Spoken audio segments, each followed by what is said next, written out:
어쨌든 간에 휴전에 대한 기대감도 있는 것 같고 뭐 그런 것 같은데 뭐 질문에 있는 건 아니지만 네. 종목을 여쭤보는 건 아니니까요. 네. 지금 전반적인 우리나라뿐만이 아니라 전 세계를 둘러싸고 휴전 혹은 뭐 종전 기대감도 있고 네. 근데 이제 실적으로 좀 넘어가기도 했잖아요. 예, 맞아요. 분위기가. 네. 휴전 종전 기대감은 어떤 것 같아요 지금? 지금 시장 분위기면은 2차 협상이 이루어질 거다라고 하는 거고 금요일 날 뭐 나왔던 얘기들이 있었잖아요. 네. 우라늄 농축을 포기한다라는 이야기부터 시작을 해서 나한테 또 아니라 그러잖아요. 예. 네. 뭐 그거는 근데 실제로 협상을 하기 전까지는 뭐 가봐야 되는 부분이고 미리부터 그 얘기가 나와 있었기 때문에 아마 그래서 오늘 트럼프가 별로 말이 없는 이유가 그런 것들도 아니었을까 싶긴 해요. 예. 뭐 물밑에서 오고 밑에서 이제 일선에서 오고 가고 있는 얘기를 이렇게 공표를 한다든지 이렇게 되니까 예. 얘기가 좀 없는 자제하고 특히 트럼프가 아무 이렇게 좀 자제한다라는 분위기가 오늘 같은 경우에는 협상 기대감을 좀 높이는 것 같고 그리고 제이디 벤스 부통령이 이제 일단 간다고 했었으니까 그게 요구 조건이죠? 처음에 아라그치가 1차 협상 때는 그게 요구 조건이긴 했는데 이번 협상 때는 잘은 모르겠어요. 근데 오면은 나도 참여할 수 있다라고 외교 장관인가? 네. 아니, 그렇게는 얘기했죠. 예, 그렇게 얘기한 네. 것 같은데. 뭐 제일 싫어하는 위트코프 같은 사람들 가니까 쿠시나라고 위트코프? 네 가니까 뭐 한번 그 소위 말해가지고 뒤통수를 맞았다라고 언론에서도 표현을 네. 하잖아요. 그러다 보니까 조금 이제 불신이 좀 있나 봐요. 그 두 사람한테는 약간 이제 예. 저기 예전에 이 전쟁이 나기 전에 이제 합상 잘 되고 되고 있는 것 같다라고 이란은 느끼고 있었는데 갑자기 폭격이 시작됐으니까 그러니까요. 그래서 이제 사실 언제 어떻게 될지 모른다는 네. 대목은 뭐 거기서 좀 나오는 것 같긴 한데 네. 시장은 약간 리스크 온으로 가는 것 같아요.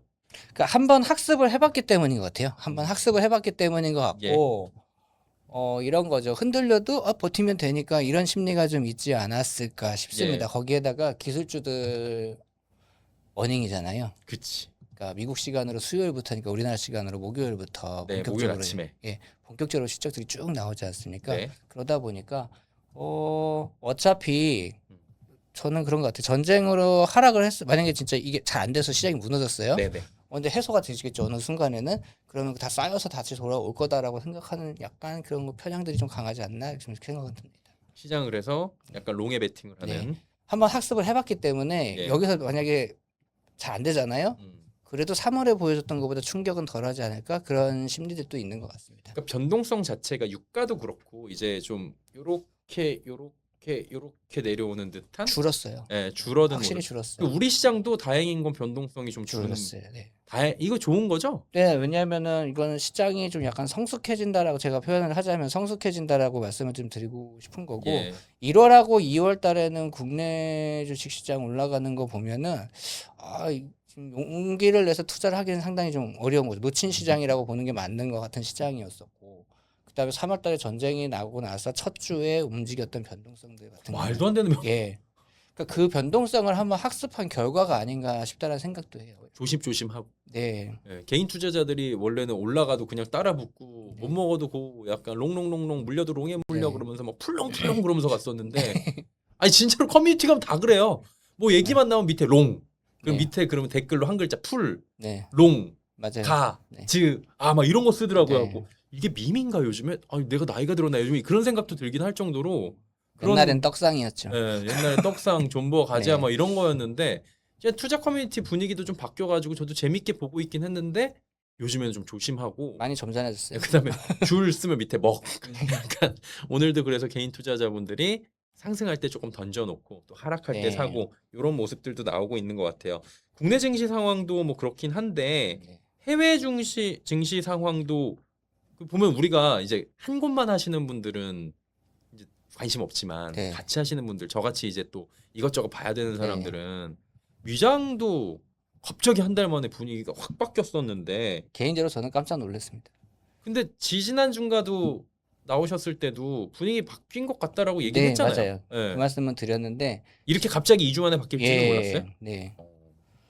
왜냐하면 이제 우선은 지난주에 미국의 대표 주가 지수인 나스닥 지수하고 S&P 500 지수가 이제 지난해 고점을 돌파했죠. 네.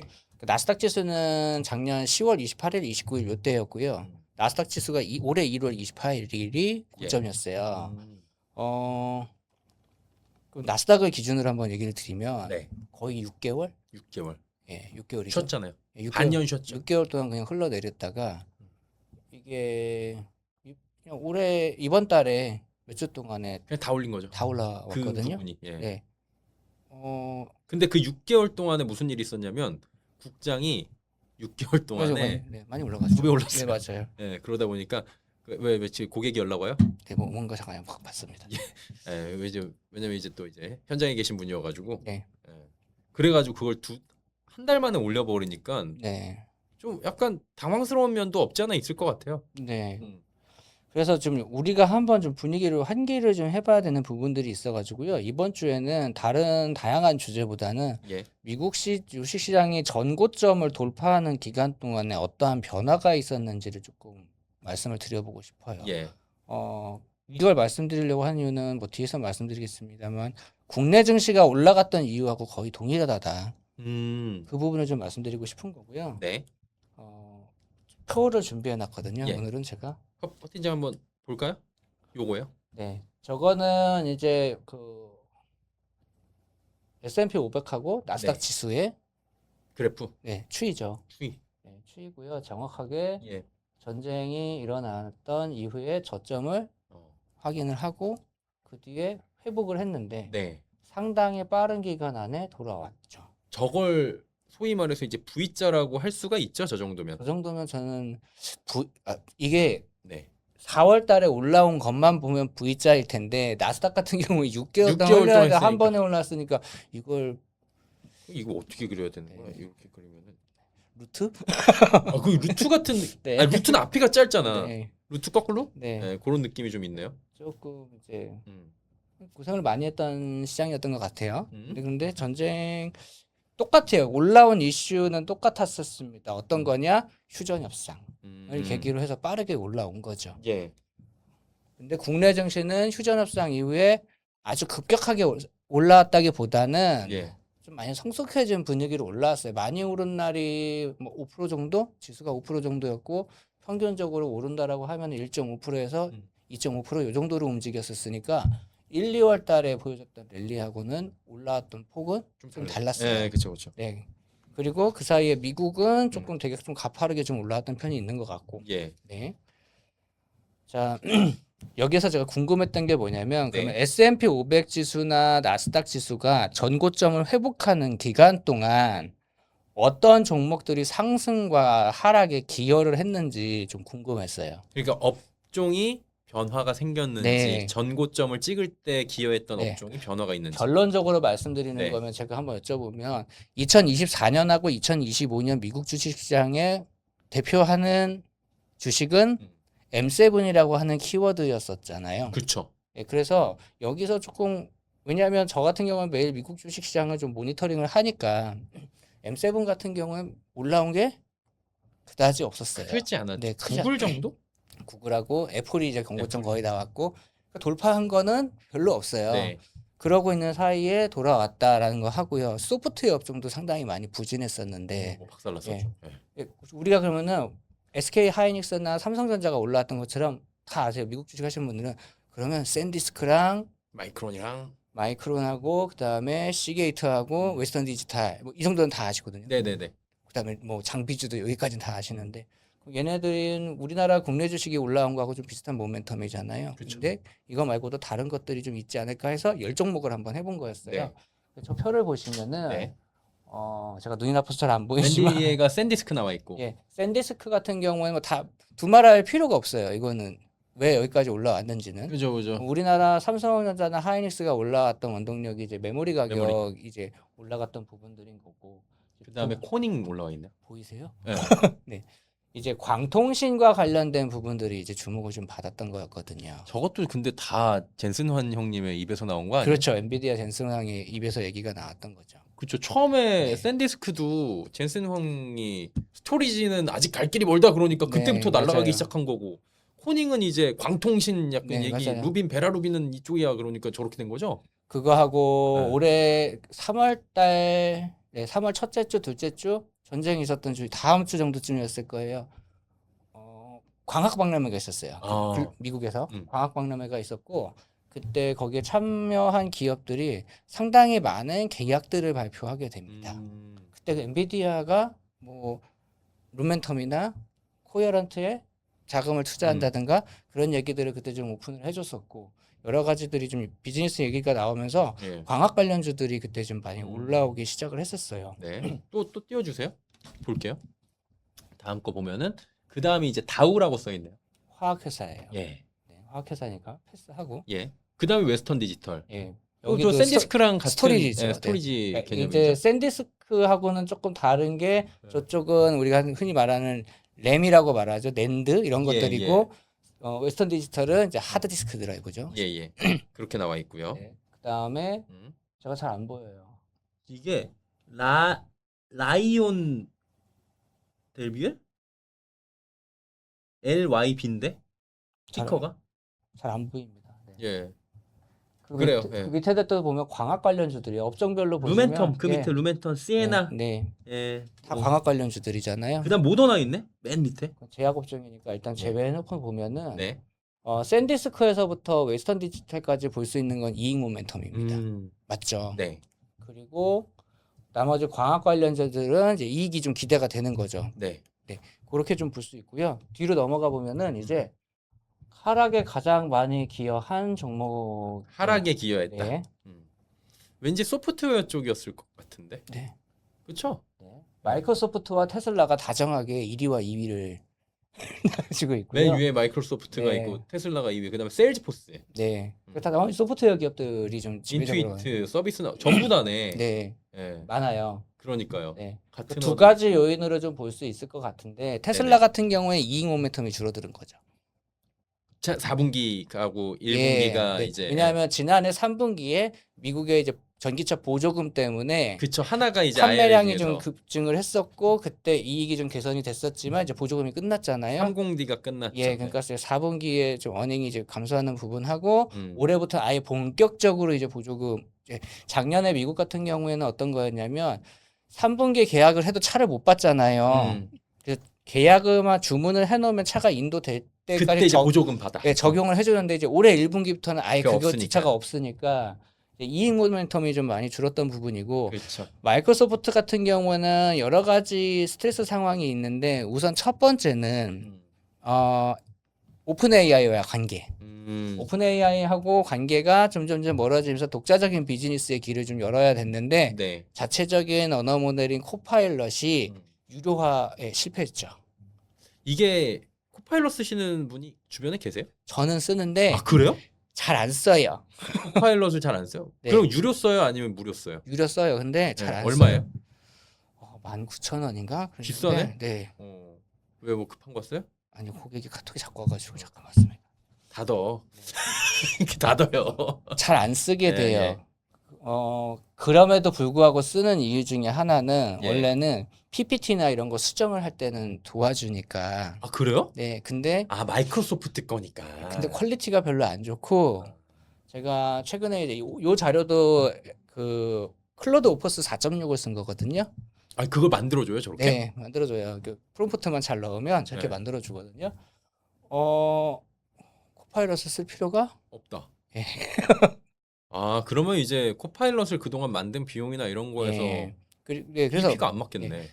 그리고 마이크로소프트 내부적으로도 코파일럿의 유료화를 좀 확장하기 위해서 뭐 조직도 바꿔보고 뭐 이렇게도 하고 저렇게도 하고 이래저래 있는데 했겠죠? 예. 대부분의 투자은행들이 마이크로소프트가 결국에는 성공을 하려면 예. 코파일럿이 관건이다 라고 많이 하거든요. 예. 근데 오히려 스타트업들이 더 빠르게 성공을 하고 있고 알파벳 같은 경우는 이미 풀스택으로 지배력을 좀 가지고 있는 상황이고 예. 내 고객이 있고 내 클라이언트가 있고 내 언어 모델도 있고 내 언어 모델 업그레이드를 계속하고 있고 제미나이로. 네 그렇게 하고 있기 때문에 그러다 보니까 엔터프라이즈 비즈니스라고 하거든요. 기업용 이제 클라우드나 이제 소프트웨어 같이 제공하는 네네. 그렇게 보면 이제 확장력을 봤을 때 마이크로소프트가 좀 그런 부분들이 더딘 것 같고요.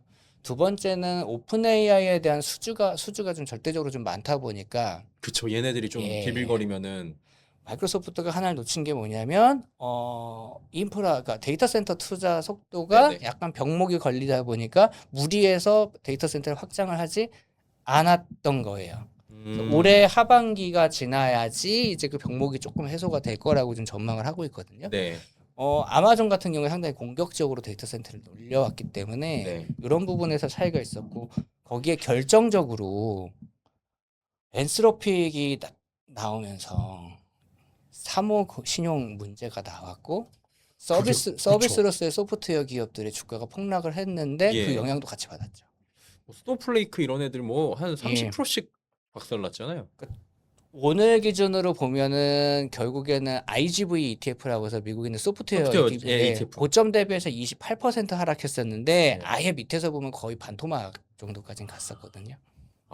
네. 심각했구나. 전쟁이 조금 도와줬어요. 왜냐하면 그 보시면 전쟁이 났을 때 수급 현황을 보면 제가 보기엔 이랬습니다. 그 이익 난 것들을 청산하는 거래들이 나타났는데 예. 얘는 공매도가 쌓여 있잖아요. 음. 공매도를 청산하느라고. 예. 쇼커버가 들어오면서 반등을 해주면서 왔었었고 네. 이번에 그 대형 투자은행들이 실적 발표를 하는데 3호 신용에 대해서 그렇게 나쁜 매트를 안 해줬어요. 그러니까 그거 한번 여쭤보려고 그랬었는데. 네. 이거는 새로운 먹거리다라고 좀 보고 있었고. 그러니까 투자를 하는 쪽도 있다고 얘기가 이게 나오네요. 맞아요. 예. 그러니까 자기네들은 여기가 상당히 좋은 비즈니스라고 생각하고 현재 여기서 나오는 뭐 문제라고 우리가 우려하고 있는 부분들은 좀 약간 확대 해석되어 있다, 과장되어 있다라는 의견들이 좀 대부분 많이 나왔어요. 아니 근데 솔직히 말해갖고 이거 좀 너무하는 거 아니에요? 어떤 아니 게 이게 아니 우리 피비님한테 그러는 게 아니고 네. 그 우리 보시는 시청자분들도 비슷하게 생각하실 거예요. 미국에 있는 대형 IB들이 네. 불과 한 2주 전까지만 해도 굉장히 리스키한 부분이다 이것은 네, 계속 얘기를 했죠. 네, 그 다음에 롱을 외치지 않고 숏을 외쳤죠. 네. 갑자기 얘네들이 포지션을 확 바꿔버리니까 상황이 이렇게까지 된다고 생각을 못했을 거예요. 근데 너무 바꿔버리니까 이게 투자자들은 네. 어떻게 받아들여야 되는지에 대해서 자- 얘들이 그러면 아니면은 잠깐 저쪽에다가 포지션 걸어놓고 그런 거 하도 당하니까 그렇게 우리는. 음모론으로 생각하기는 조금 어려운 것 어렵고. 같고요. 왜냐하면 이제 대형 투자은행들은 그런 이제 사모금융을 네. 직접 은행이 못하니까 이제 개발 회사라고 하는 자회사의 형태를 만들어서 이제 비즈니스를 해서 네. 이제 재무제표에 반영을 시키기도 하는데 그렇죠. 생각보다 판이 커진 거죠 이게. 음, 그러다 보니까 이 부분을 좀 일단락을 시키는 게 더 급하지 않았을까? 그리고 실제로 미국에 있는 금융시장에서 사모신용이 총 한 2조 달러 정도 노출되어 있는 건데 예. 2조 달러라고 하면 이렇게 생각하시면 돼요. 엔비디아가 시가총액이 5조 달러예요. 그러면 하나가 그러면 여러분들이 딱 생각하세요. 우리가 생각했을 때 이 시장이 옛날에 글로벌 금융위기나 이런 부분들 봤을 때는 좀 작은 충격일 수도 있겠구나. 금액 규모 자체가 네. 전체 경제에서 차지하는 비중이 이제 그렇게 조금 받아들이시면 되는데 실제로 이 사모펀드에다 투자한 투자자들이 환매가 너무 빠르게 나오다 보니까 그걸 약간 솔직히요. 좀 어느 정도는 진정시켜줘야 된다라고는 생각했기 때문에 그런 멘트를 하지 않았을까 싶기도 해요. 그러니까 경제 규모도 봐야 된다라는 얘기들도 네. 이제 일부에서 하는 게 예를 들어서 예전에 저희가 뭐 유가가 고공행진했을 때 리먼 때도 100 몇십 불 그랬잖아요. 근데 그게 지금 경기 수준하고 체감을 해보면 WTI 기준으로 한 200불 정도 가는 정도의 충격이었다고 하더라고요. 맞아요. 마찬가지로 경제 규모가 그때부터 네. 엄청나게 커져 있을 테니 네. 단순하게 금액이 아니라 네. 경제 전체 파이로 봐서 봐야 네. 된다라는 말씀을 네, 하시는 거잖아요. 맞아요. 예, 정리 잘했어요? 네, 잘하셨습니다. 그리고 네. 그 조금 전에 그 마이크로소프트 얘기해 줬는데 그럼 테슬라도 그랬잖아요. 전체적으로 M7의 이익 성장률이 좀 줄어들어 가지고 얘네들이 그랬던 거예요, 뭐예요? 그걸 설명을 드리기 위해서 나스닥도 한 번만 좀 볼게요. 나스닥을요? 나스닥에서 네. 나스닥에서는 반도체, 그러니까 스토리지, 장비, 반도체 업종이 네네네. 끌고 올라왔고요. 그렇죠. 그 다음에 아까 광통신이나 이런 부분들이 올라간 가지고 부분들이 올라왔고, 있어요. 예. 딱 보시면 요걸 한번 말씀을 드려볼게요. 어떤 걸요? 우선 요걸 말씀드리기 전에 두 장 더 넘겨 보시면 M7 자료가 있습니다. 요거. 네. 여기서 보시면 S&P 500 기준으로 했기 때문에 네. M7의 비중이 그렇게 줄어들었다고는 잘 안 느껴지는데 그렇죠. 작년 10월 달 고점 대비해서 M7의 비중이 작년에가 한 비중이 한 10% 정도 줄어들었어요. 전체 시총에 차지하는 비중이. 아, 그런 쏠림 현상이 그만큼 좀 제거가 네, 됐다라고 보는 거예요? 줄어들었어요. 네. 이게 그러면 우리가 좀 생각해야 되는 게 왜 M7의 그 시총, 그러니까 M7, 그러니까 시장 자체가 M7에 대한 의존도가 왜 줄었을까라는 걸 생각을 해보시면 S&P 500 지수가 좀 깊이 있게 생각 안 하시는 분들은 M7이 버블이었다 그럴 수도 있죠. 많이 하시죠. 아니면 M7이 네. 그동안에 이익 추정치가 너무 과대포장됐다. 네. 이렇게 얘기할 수 있겠죠. M7이란 키워드가 나온 건 2024년입니다. 맞죠? 네. 2024년이고요. M7의 이익 성장률이 S&P 500 기업들 중에서 나머지 기업들의 이익을 압도하고 있었던 상황이었어요. 그렇죠. 이익 점유율이 한 27%였고요. 그러니까 493개랑 비교해봤을 때 전체 파이에서 27%, 약 3분의 1이 네. 이제 M7이었고요. 7개가 차지한다. 이 기업들의 성장 기여도, 이익의 성장 기여도가 52%였어요. 그러니까 얘네들밖에는 할 게 없어. 네, 안 보이죠. 네. 시가총액의 상당 부분들을 이 기업들이 지배하는 거는 어쩔 수가 없는 없다. 현상이었죠. 예.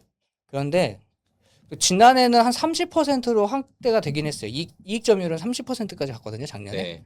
근데 이익 성장률이 33%로 줄어들었습니다. 네. 그러니까 이익에 대한 성장률이 줄어들었기 때문에 그러니까 이익 모멘텀이 우리가 보통 줄어들었다라고 하잖아요. 네, 네. 그러니까 결국에는 피로감이 나온 거죠. 이렇게 해서 피로감이 나온 거고. 네. 저희가 방송 나오면서 그때 말씀드리면서 했던 건 이런 거죠.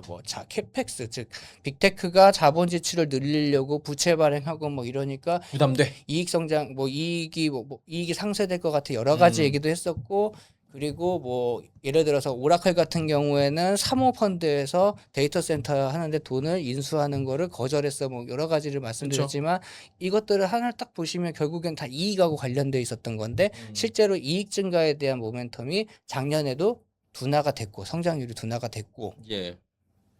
반면에 모멘텀이 너무나 좋은 친구들이 눈에 들어왔다는 거죠. 예.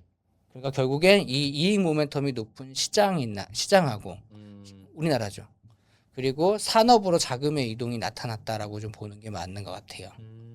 그래서 어떤 면에서 보면은 암호화폐나 이런 쪽이 많이 무너진 것들도 보면요, 이런 이익 모멘텀이라고 봐야 되나요? 이런 것들이 좀 따지기가 어렵잖아요. 그렇죠. 근데 그런 상황에서 이익 모멘텀이 너무 좋은 것이 보여요. 돈은 자연스럽게 흘러가는 거죠. 결국에는 이런 변화는 자본시장이 갖고 있는 본질이라는 부분들 시사점이 있다라고 좀 판단은 들어요. 예. 근데 이 자본이요 보시면 이익 모멘텀도 있지만 유동성 효과에 의해서 이익 모멘텀을 무시하는 경우도 좀 나오고요. 예. 또는 그 이익 모멘텀의 시기가 단기적으로 지금부터 몇 년까지의 기간으로 되어 있는 경우도 있고 그렇죠. 장기에 걸쳐서 나타날 수 있는 경우도 있고 예. 그런 부분들도 있거든요. 네. 대부분 투자하시는 분들을 보면은 일단 확신할 수 있는 숫자에 지금 집중하시는 경향이 좀 많기는 그렇죠. 한데 그게 이번에 무슨 이제 외부적인 변수에서 변동성이 크게 났을 때 우리가 좀 되게 고통스러운 순간들이 좀 많이 나오기 때문에 개인적으로 봤을 때는 좀 포트폴리오가 좀 중요하다. 포트폴리오 가지고 보는 것들이 좀 중요하다. 이런 균형감 있는 투자를 지향하는 것도 좀 중요하다. 이런 생각을 좀 해보게 되었습니다. 그러면은 조금 더 구체적으로 좀 여쭤볼게요. 네. 예. 그 고점 돌파 시그널이 좀 나왔잖아요. 공교롭게도 네. 이제 국장도 오늘 코스닥은 아직 멀었지만 전고점을 뚫었습니다. 네. 또 SK 하이닉스는 120만 원을 네. 넘어섰고요. 그리고 나스닥이랑 S&P 500 오늘 쉬어가긴 했지만 또 전고점 뭐 10거래일 연속 상승이었잖아요. 그 비슷한 이슈인데 우리나라 같은 경우에는 중간재 업종이잖아요. 그러다 보니까 쇼티지라든지 공급 이슈들이라든지 이런 것들에 의해서 올라간 거고 미국 같은 경우에는 한국하고는 조금 다르게 이익 모멘텀이 좀 기대되는 것들이 있죠. 좀 약간 결이 다르죠. 그러니까 마이크론이나 샌디스크 같은 회사들을 제외해놓고 난다면은 뭐 예를 들어서 어제 같은 경우에도 보면은 마벨하고 파트너십이 있었던 엔비디아하고. 거. 엔비디아가 아니고 어디였죠? 갑자기 구글하고 아. 파트너십이 있었다든지. 저번에는 엔비디아하고도 있었잖아요. 마벨하고. 아니었나? 거기는 마벨, 그 다음에 루멘텀, 엔비디아 이렇게 이런 식으로. 요즘에 그렇게 막 잘 보여. 예, 그러니까 조금 다르다는 게 어떤 거냐면 메모리나 이런 걸로 올라가는 게 아니라 예를 들어서 추론칩이라든지 이런 분야잖아요. 좀 다른 분야잖아요. 예. 우리가 그러니까 공급망 이쪽 우리나라 같은 경우 공급망과 관련된 거라고 보면은 얘네들은 좀 AI 팩토리라고 우리가 그 젠순왕이 AI 팩토리라는 개념을 갖고 네네. 왔는데 그 팩토리를 구성하는 데 있어서 여러 가지 이제 구성 요소가 바뀐다는 거죠. 예. GPU였다가 서버로 바뀌었다가 네. 그러다 보니까 네오 클라우드라고 하는 업종도 왜냐하면 데이터 센터를 직접 짓는 거라든지 이런 것들이 부담이 가기 때문에 그렇죠. 이제 GPU를 임대해 주는 기업들 있잖아요. 네오 클라우드들이 상당히 강세를 보였다든가 그러니까 약간 미국하고 한국하고 좀 이익 모멘텀에 살아서 움직여서 상승을 끌고 왔던 것들이 보면은 이유는 똑같아요. AI 인프라예요. 배터리도 마찬가지고. 그렇죠. 근데 미국하고는 근데 미국에서는 그것들은 할 수 있는 것들이 아니긴 하죠. 그러다 보니까 미국 안에서도 올라갔던 것들을 보면은 결국엔 AI 인프라 생태 안에 있던 것들이 올라왔고 그다음에 뭐 잘 아시겠습니다만 블룸에너지라든지 뭐 블룸에너지가 오라클하고 대규모 계약을 해서 올라간 거 하고 뭐 GE 버노바 같은 회사들 계속 꾸준히 에너지 회사들이 가고 올라가는 있고, 거 보면은 결국엔 두 시장은 거의 비슷해요. 우리나 네. 제가 보기에는 AI 인프라와 관련된 판들 때문에 올라가고 있다라고 좀 보여지는 거고요. 제가 개인적으로 생각할 때 이제 최근에 소프트웨어 업종들도 자꾸 들어 올라오고 있거든요. 그게 이제 부담스럽다라는 표현을 쓰는 게 맞는지 모르겠는데 안 갈 것 같았는데 가니까 얘가 왜 그러지라는 약간 좀 그런 모습들을 봤나 봐요, 투자자들은. 고점에 가고 나니까 약간씩 이렇게 좀 순환매라고 순환매. 해야 되나? 이렇게 설명을 드려야 될까요? 이런 예. 부분들이 좀 보이지 않나? 그러니까 시장이 올라가면 안 올라가던 것들도 쫓아는 따라가기도. 어느 정도는 쫓아오게끔 되면서 이제 갭을 메꾸게 되어 있잖아요. 네. 이제 그런 부분들도 좀 나타나는 것도 같습니다. 음, 그리고 실제로 보면은 미국 내의 전반적인 유동성이 좀 증가하긴 했어요. 네, 증가한 부분들도 뭐 우주항공이나 이런 것들이 좀 올라갈 수 있는 역할이 뭐 있었던 간다 안 거죠. 간다를 말씀하실 수 있는 상황은 아니겠지만 네. 지금 전반적으로 그럼 시장 상황에 대해서 너무 부정적으로 볼 필요는 없다 뭐 이렇게 보시는 거예요? 전쟁 이슈를 좀 넘어서 일단은 3월 달에 학습을 했고요. 예. 학습을 했고 그다음에 뭐 미국 같은 경우에는 전반적인 유동성 환경이 작년 가을하고 좀 달라요. 네. 특히 미국 같은 경우는 4월이면 세금 납부 신고하고 납부라든지 이런 것들이 있어야 되는데 전반적인 유동성 여건이 그렇게 나쁘지가 않고요. 관세 환급이 또 이루어지잖아요. 그러니까 이런 부분들을 좀 고려해봤을 때 유동성이라는 부분들은 시장한테는 상당히 중요한 역할을 하고 있는 거고요. 네. 그러니까 올해 한국은 뭐 메모리 반도체 쇼티지 때문에 많이 올라갔었지만 미국 예. 같은 경우엔 작년에 유동성이 줄어들었던 부분하고요. 네. 그 유동성이 줄어드는 부분에서 AI 인프라 투자가 과연 맞는 거냐 이런 의구심까지 가면서 좀 AI에 대한 부정론 회의론들이 좀 많이 있었는데 그렇죠. 결국에 지금은 AI 인프라가 시장을 좀 많이 끌어올리고 네네. 가고 있다. 즉 이제 M7이 줄어든 만큼을 이쪽 인프라나, 산업들이 예, 이제 다른 쪽에서 치고 들어와서 시장을 끌어올렸다. 이렇게 좀 볼 수 있을 것 같습니다. 오히려 그게 좀 건강해지는 거죠? 그렇죠. 예. 근데 건강해지는 것도 있겠지만 결국에는 이익 모멘텀이 이제 그러니까 이익 증가율에 대한 기대치가 확연하게 낮아졌기 때문에 자연스럽게 가는 거죠. 옮긴다. 그래서 보통 우리가 옛날에 이제 M7이 시장을 주도했을 때는 미국은 되게 비싸다라는 얘기를 많이 했었는데 시장 전체적으로 보면 이런 기업들 글쎄요 이번 실적 발표 때 어떤 실적을 발표할지는 모르겠습니다만 만약에 이익 증가율이 좀 많이 맞춰지고 한다라고 예. 하면은 미국에 대한 시장에 대한 밸류에이션도 볼 때 저 시장을 과연 옛날처럼 비싸다고 봐야 되는 건가에 대해서는 우리가 이제 실적들을 보면서 다시 한번 고민을 해봐야 되는 것 같아요. 마지막으로 하나만 좀 여쭤볼게요. 네. 내일 밤에 이제 내일이죠? 미국 시간으로. 근데 우리는 이제 목요일 날 아침에 확인할 수 있는 게 항상 이제 빅테크는 테슬라가 먼저 어닝콜을 합니다. 네. 거기에 따라서 이제 막 시장이 움직이고 워낙에 또 큰 종목이니까 얘 등락에 따라서 야간 선물 시장 움직이고 우리 시장에도 좀 영향을 주고 그러긴 하는데 이게 실적 시즌 미국은 관전 포인트가 조금 전에 그럼 연장선이 될 것 같긴 한데 M7의 추정치에 대한 기대치가 있을 수 있고 아니면 이것도 조정되는 것까지 감안할 수도 있고 그렇긴 한데 네. 어떻게 좀 실적 시즌은 저희가 관전 포인트를 보면 좋겠어요? 우선 첫 번째는 테슬라부터 시작을 하는데 일단 테슬라는 월가가 예상하고 예상치가 좀 낮습니다. 많이 낮게 잡았죠. 예, 많이 낮게 잡았고 두 번째는 글쎄 테슬라가 실적 발표를 마치고 나서 주가가 어떤 변동이 있을지는 모르겠습니다만 시가총액이 많이 줄었어요. 메타보다도 지금 안 되지 않나요? 네, 메타가 네. 위로 올라갔고 아마존이 거의 이제 테슬라의 2배 정도 정도 되고 그 위에 이제 브로드컴도 있고 TSMC도 있고 이렇게 되기 때문에 이제 월마트하고 어깨가 비등비등하게 월마트가 바로 미치죠 이제. 예, 바로 밑에 있고 이렇게 되어 있기 때문에 일단은 예전에 M7이 주도하던 시장에서 테슬라의 변동성 있잖아요. 그거보다는 사실 영향력은 좀 작을 줄었다. 거고 두 번째는 인도량이 확인이 됐잖아요. 음. 보통 인도량이 확인이 됐기 때문에 당일날 변동성이 크려면은 그 인도량 대비해서 터무니없는 숫자가 나왔을 경우인데 어차피 YOY로 보면은 판매량이 좀 늘었다라는 부분들을 좀 생각을 해보면은 그 변동성이 그렇게 클까라고 봤을 때는 저는 그렇지는 않을 것 같아요. 근데 나머지 기업들을 보면 이제 그 다음 주로 넘어가거든요. 그렇죠. 그 다음 주로 넘어가는 거에서는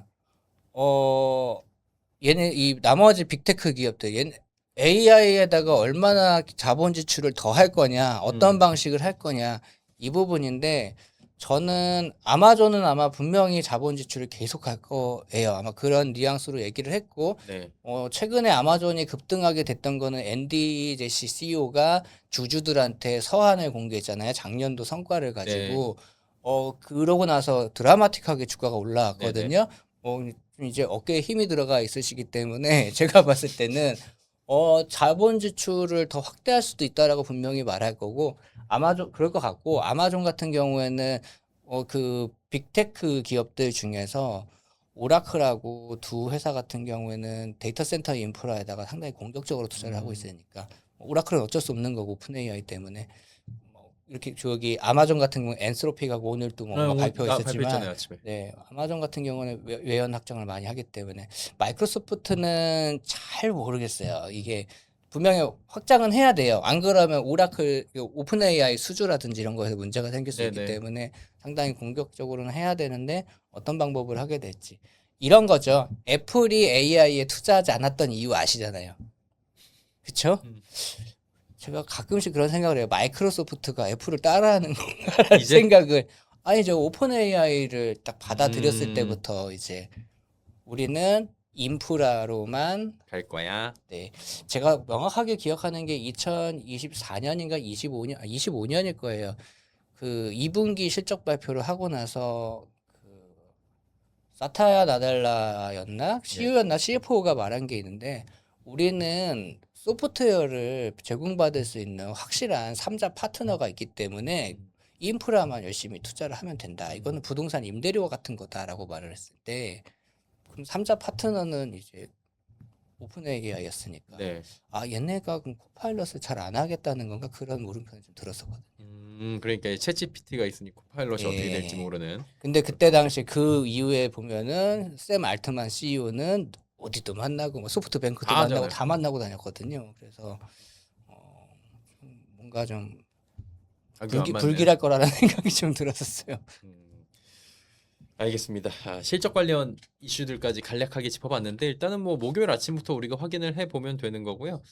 실적 관련해 가지고 중요한 건 이제 거기에 얼마나 휴전 종전까지 같이 가미가 되느냐 그 부분일 것 같습니다. 하나만 더 말씀드리면 예, 반도체 업종은 조금 이제 보셔야 되는 게 ASML 언이 굉장히 좋았는데 가이던스를 낮게 잡았었죠. 네. 그 전에 마이크론도 다 좋았는데 자본 지출 계획을 말을 많이 했죠. 잡았어요. 예. 이제 자본 지출 해야 될 때니까.